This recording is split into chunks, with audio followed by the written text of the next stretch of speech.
for my second book, it is also a fairy tale book.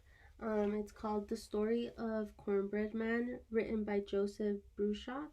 Um, so after we had already read it for that first day, on the second read, I would just ask them if they remember any vocabulary words, ask them if they know the author of the book, if they remember what the book was about, if they know if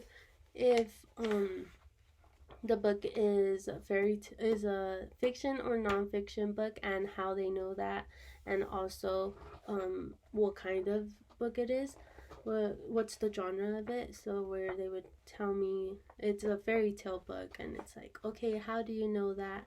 What made you think that it's a fairy tale book? And they would have to explain that, and we would have discussed it the day before.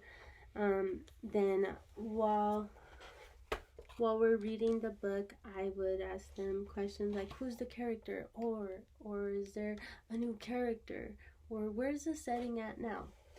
So The Story of Cornbread Man, written by Joseph Bruchac. Grandma was baking cornbread. Make a cornbread man, said her grandchildren. So for this one, I would tell them, okay, what's the setting in this book? And where they would tell me it's the grandma's kitchen, or the kitchen. And then I would tell them, okay, who's the character? Who are the characters? And then they'll tell me grandma and the grandchildren. And for the next page.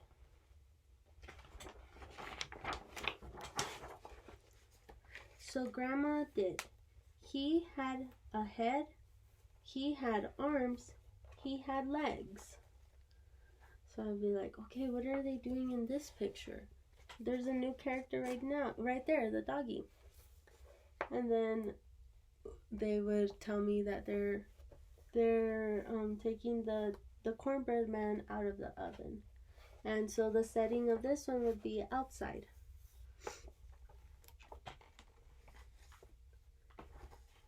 You look good to eat, said the grandma. Cornbread man jumped to his feet. So right here, I would ask them, who's this new character? Which is the cornbread man.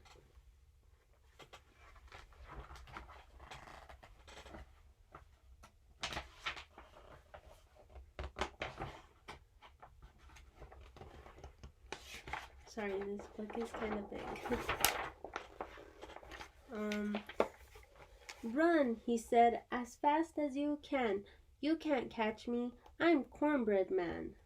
So right here I would ask them, what's happening in this page? What's happening?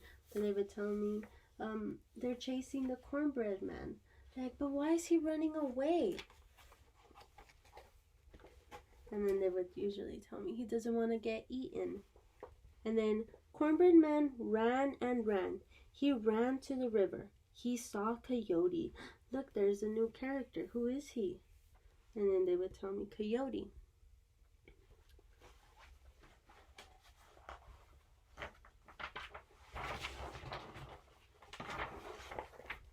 Take me across, said Cornbread Man. Climb on my head, said Coyote. Coyote opened his mouth. Cornbread Man jumped up and ran away. He was never seen again. So I asked them, so why did he run away? And then they would usually tell me, because the coyote opened his mouth and wanted to eat him. And then I would tell them, okay, the end.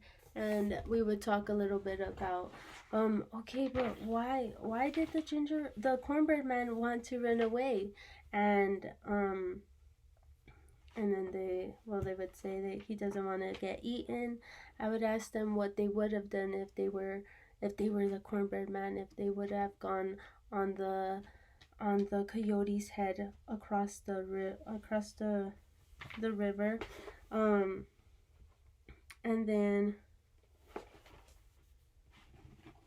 And then I would also ask them, okay, have you guys ever seen a cornbread man run before? And most of them say yes, but sometimes they say no. I don't need. They don't even know what cornbread is.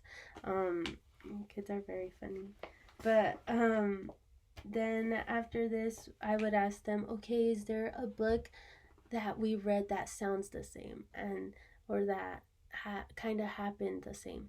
And then where they would tell me, okay, maybe the Gingerbread Man, since we kind of read them close together. That's the one that they were comparing it to a lot. And I would tell them, okay, so what kind of book is it? And they'll usually answer with, it's a fairy tale book. It's a fiction book. And I said, okay, but how do you know that? And or how do you know also that they wanted to eat him? And we go back to reading those pages, and they say that the grandma said, he looks, let me see, you look good to eat. And that told them, okay, the grandma wants to eat the cornbread man. So yes, those are the that's the second read for the second book.